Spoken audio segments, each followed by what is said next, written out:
क्या ये सारे दल मिलकर वो जो 65% का वोट बैंक है, आपके पास बीजेपी के पास 37, आपका भी मिला लें तो 45, फिर भी इनके पास ज्यादा प्रतिशत बचता है वोट बैंक का। चुनौती बड़ी है क्या, और इसीलिए राहुल गांधी की पिच पर आना पड़ा भारतीय जनता पार्टी को?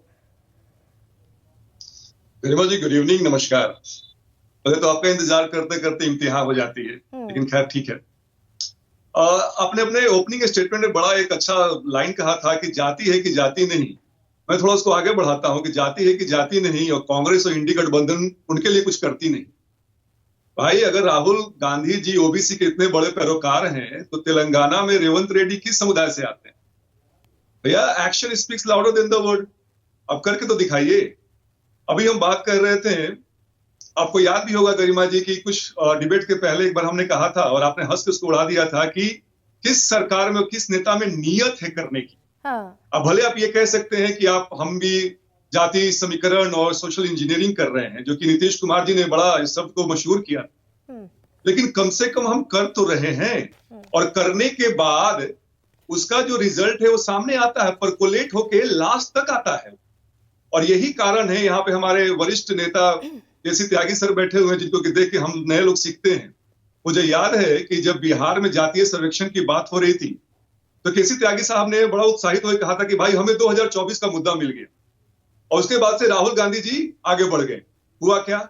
औंधे मुंह गिरे, क्योंकि आज का जो 55 से 60% युवा है और महिला है, उसको नहीं मालूम है। और गरिमा जी, एक बात और बता दूं मैं। नहीं तो आप ये फिर प्रोफेसर विनीत, सबसे पहले तो ये स्पष्ट कर दीजिए कि जातिगत जनगणना के आप विरोध में या समर्थन में? चिराग पासवान को तो मैंने समर्थन में बयान देते हुए सुना।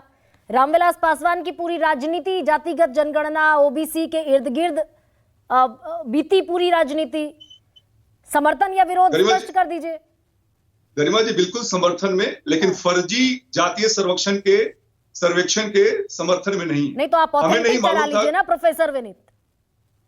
सुन तो लीजिए, हमने कहा तो कि विपक्ष जो कहेगा उसके अनुसार से सरकार काम नहीं करेगी। जब समय होगा, संसाधन होगा तो किया जाएगा। आपने बहुत अच्छी बात कहती कि छत्तीसगढ़ और कर्नाटक में क्यों नहीं करा लिया गया, तेलंगाना में तो करा के दिखाइए आप। ये मैं नहीं कहूंगा, इतिहास के पन्नों में रंगा हुआ है कि मंडल कमीशन 1979 के बाद 80 में रिपोर्ट सबमिट करता है, 1990 में लागू होता है। ये किसने, कौन दबा के बैठा था? नहीं, फिर मैं 90 पर आऊंगी तो फिर जो विड्रॉ किया आपने वीपी सिंह सरकार से, अपना समर्थन, बाहर से समर्थन दे रही थी बीजेपी, विड्रॉ कर लिया, फिर उस पर आना पड़ेगा। लेकिन प्रोफेसर विनीत, अगर जातिगत जनगणना सही है तो फिर समय और संसाधन, बीजेपी तो और वो काम करती है जो सही होता है, तो समय और संसाधन का बहाना क्यों? फिर ये कह रहे हैं आपके संसाधन नहीं है आपके पास। सरकार निर्णय लेगी, विपक्ष निर्णय नहीं लेगा। विपक्ष के हाय तौबा मचाने से सरकार नी जक रिएक्शंस नहीं लेगी। जब समय आएगा उसका किया जाएगा। और हम तो कहेंगे कांग्रेस के। प्रोफेसर विनीत, अनुप्रिया पटेल सदन में खड़े होकर कहती है, केशव प्रसाद मौर्य कहते हैं जरूरी है, आपके नेता चिराग पासवान कहते हैं, संजय निषाद कहते हैं, ओम प्रकाश राजभर कहते हैं, तो इसका मतलब बीजेपी मेजॉरिटी में है तो सर्वे सर्वा बीजेपी हुई ना। फिर गठबंधन में आपकी नहीं चलती है? फिर हमारे एनडीए गठबंधन में बीजेपी सबसे बड़ी घटक दल है, और जब भी कोई निर्णय होता है साथ बैठ के लिया जाता है। मैं बार बार कहूंगा कि ये भी जो अपने घटक दलों की बात की थी, जिसमें हमारे नेता चिराग पासवान जी भी शामिल हैं, हम इसके समर्थन में हैं, लेकिन केंद्र सरकार अपने हिसाब से करवाएगी। किसी के आर्म ट्विस्टिंग टैक्टिक से नहीं करवाएगी। तो केंद्र सरकार सहयोगियों की नहीं मानती, hence proved.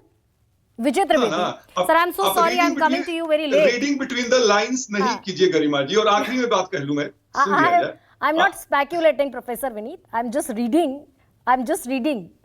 between the lines what you have said. Anyways,